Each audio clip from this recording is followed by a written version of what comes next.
حضرت عثمان کو چچا نے ان کے ایک چٹائی کے اندر لپیٹا اور دھونی دے دی، دم گھٹ رہا ہے، جان نکل رہی ہے۔ حضرت مصعب بن عمیر رضی اللہ تعالی عنہ، وہ نوجوان 200 درہم کا جوڑا ان کا سل کر آتا تھا شام سے تیار ہو کر، لباس معطر ہوتا تھا، جدھر سے نکل گیا پوری گلی جو ہے وہ معطر ہو گئی، انگلیاں اٹھ رہی ہیں، وہ جا رہا ہے مصعب، یہ خوشبو اس کی ہے۔ اس مصعب کے ساتھ کیا سلوک کیا؟ باپ تو مر چکا تھا، ماں نے پالا تھا، دولت بہت چھوڑ کر گیا تھا باپ، لہذا ماں نے بڑے ناز و نام میں پالا، بڑے لاڈ پیار میں، 200 درہم کا جوڑا تیار ہو رہا ہے۔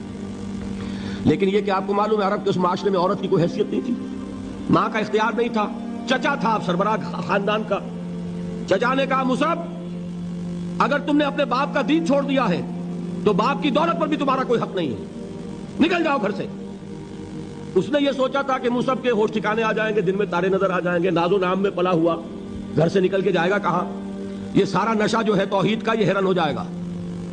حضرت مصعب کا جواب بالکل برعکس تھا، اچھا ٹھیک ہے چچا جان میں گھر چھوڑتا ہوں۔ وہی بات جو کبھی کہی تھی ابراہیم نے، باپ نے کیا کہا تھا؟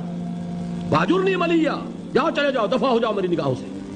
حضرت ابراہیم نے کیا جواب دیا تھا؟ سلام علیک ساستغفر لک ربی انہ کان بی حفیظ۔ اچھا ابا جان آپ کا حکم یہی ہے تو میں چلتا ہوں، آپ پر سلامتی ہو، میرا رب مجھ پر بڑا مہربان ہے، میں اس سے آپ کے لیے استغفار کروں گا، جلدی۔ یہی جو ہے حضرت ابراہیمی کی نسل ہے نا قریش۔ آج ابراہیم کے ایک بیٹے کے ساتھ وہی معاملہ ہو رہا ہے مصعب کے ساتھ، اور مصعب چلنے کے لیے تیار ہو گئے۔ چچا نے سوچا، میں سمجھتا تھا کہ ہوش ٹھکانے آ جائیں گے، یہ تو تیار ہو گیا نکلنے کے لیے، غصے میں آ کے اگلی بات کہی، یہ کپڑے جو پہنے ہوئے تم نے یہ بھی اسی مشرک باپ کی کمائی کے ہیں، اتارو ان کو۔ وہیں کپڑے اتارے، مادر زاد برہنہ گھر سے نکالے گئے، ماں کے پاس پہنچے، ماں نے آنکھوں پر ہاتھ رکھے، مصعب کیا ہوا؟ کہ ماں سے کہتے ہیں کہ ماں میں موحد ہو گیا ہوں، اور وہاں سے گئے، پھر حضور کی خدمت میں کپڑے کہیں سے مانگے ہوں گے۔ یہ مصعب ہیں 200 درہم کا جوڑا پہننے والے۔ جب حضور پر مدینے کے 12 افراد ایمان لائے تھے، بیعت عقبہ اولیٰ ہوئی، انہوں نے کہا کہ حضور ہمیں کوئی شخص اپنا ایسا شاگرد دیجئے جو ہمیں قرآن پڑھا سکے۔ حضور نے حکم دیا مصعب جاؤ اب مدینے جاؤ، یثرب جاؤ، یثرب والوں کو قرآن پڑھاؤ، انہیں تبلیغ کرو۔ مصعب گئے ہیں وہاں، 1 سال کی کمائی 75 افراد لا کر حضور کی جھولی میں اگلے سال ڈال دیے کہ حضور یہ میری 1 سال کی کمائی ہے، 72 مرد 3 عورتیں۔ انہوں نے وہ بیعت کی تھی، بیعت عقبہ ثانیہ، جس کے الفاظ کل میں نے آپ کو سنائے تھے، بایعنا رسول اللہ صلی اللہ علیہ وسلم علی السمع والطاعت فی العسر والیسر والمنشط والمکرہ وعلی اثرۃ علینا وعلی لا ننازع الامر اہلہ وعلی ان نقول بالحق اینما کنا لا نخاف فی اللہ لومۃ لائم۔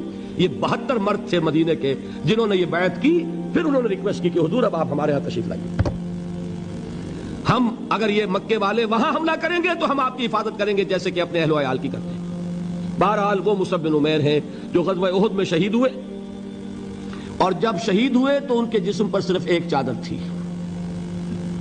ایک بات تو یہ نوٹ کیجئے، موضوع سے ذرا بات تھوڑی ادھر ادھر جا رہی ہے، لیکن یہی چیزیں ہیں اصل میں کہ جو ہمارے دلوں کو منور کرنے والی ہیں نور ایمان سے۔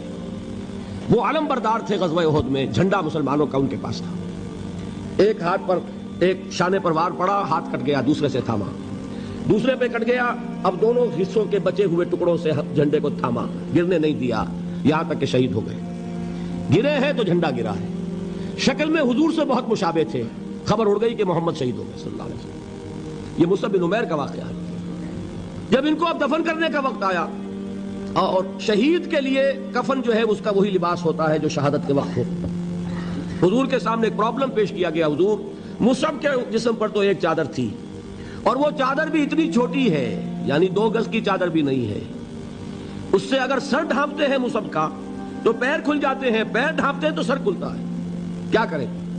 حضور نے فرمایا سر ڈھانپ دو چادر سے اور پیروں پر گھاس ڈال دو، یہ آخری لباس ہے جو محمد کے اس دیوانے کو اس دنیا سے رخصت ہوتے ہوئے ملا ہے، جس کا 200 درہم کا جوڑا چلتا تھا۔ یہ ہے صبر، برداشت کیا کہ نہیں کیا؟